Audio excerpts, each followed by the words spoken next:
When did I become interested in filmmaking?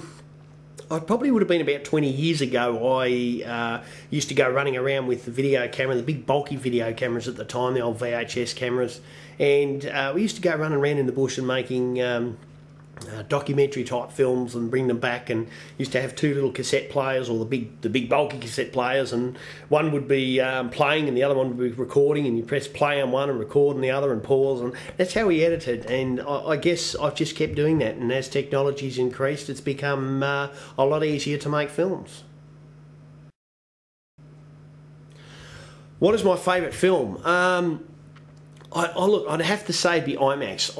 I love IMAX documentary films. The 70mm film format, you just can't beat it. Unfortunately, you know, you can't go and see IMAX films every single day. But I suppose it fits into the genre of documentary and nature documentary type films. That's the types of productions that I'm on a lot. It's the type of films I like looking, you know, other than The Simpsons, of course. I love my Simpsons, but yeah, nature documentaries, and you've got to love that 70mm IMAX. What type of camera do I use? Well, I use Canon video equipment. I started out with Canon, started out with the XL2 and progressed up to the XH-A1 HD camera, and they're interchangeable, the battery's interchangeable, everything sort of goes together with the Canons. I've had a really good run on Canons. I've got little Canon consumer cameras that I take and teach kids video classes with. The DSLR camera I've got's Canon. I've had a great run with it, and at this stage I'm planning to stick to Canon until I get enough money to be able to get really high-end industry stuff. What's the most important equipment to use except for a camera? I know everyone says this, but I also go to this as well, and that's got to be your audio. I think you get your visual side of it right, you've got to get your audio right. If your visual's wrong, it's not going to come out too well. If your audio's wrong, it's not really going to come out that well. So I think if someone has got themselves a camera and they're looking for another bit of equipment to buy for their kit, I would be looking at the microphone. I know everyone says it, but you know, trust me, I do think that audio is very important, and I would be going for microphone being the second most important part of my kit anyway.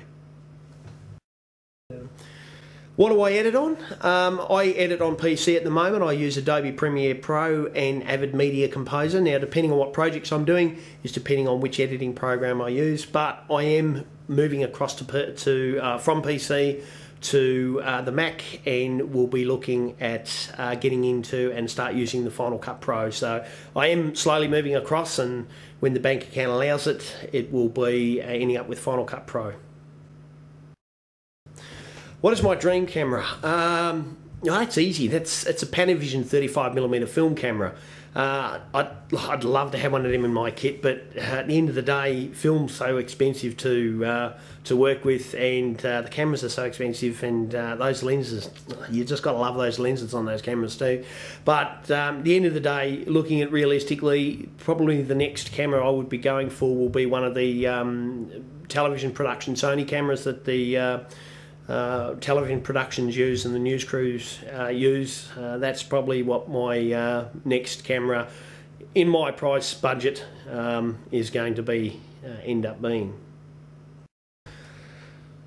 What do I like more, performance or visual? Oh gee, you know, it's hard to say because you need good performance and you need good visual as well. So I really think they're both important. I think everything you look at in the making a film and doing productions, everything is just as important as each other, and if you put everything as being you know, try and get everything as perfect as you can, being realistic about it, I think you end up with a good production. So performance versus visuals, I really think they're both just as important as each other.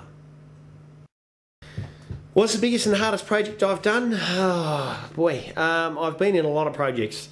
The one that probably comes to mind is one I shot a couple of years ago for Scouts Australia, doing the film production for the Jamboree.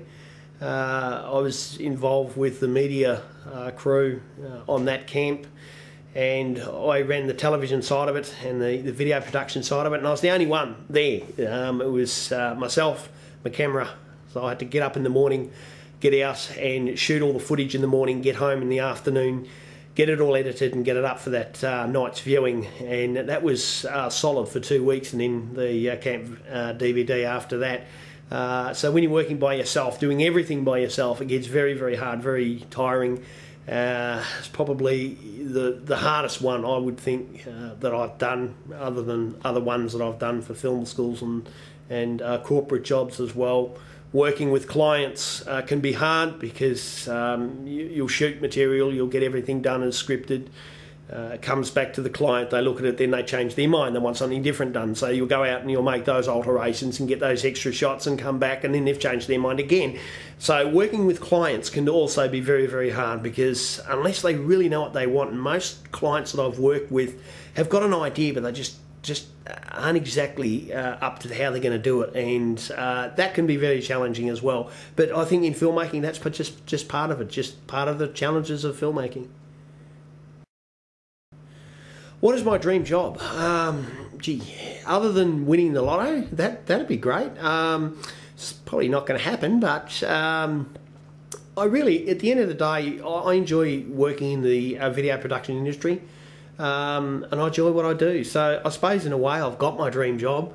I guess we all want to be able to direct that big feature film that makes millions and millions of dollars, and then go on to produce more and direct more films. At the end of the day, I suppose that would be my final goal, is to get out there and produce some major feature films.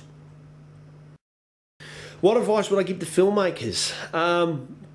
Keep making films. The more films you make, the more you get out there and make films, the better you're going to be at making them. You know, we all make mistakes. We get out there and we shoot everything, and we come back and things don't work out. That's how we learn.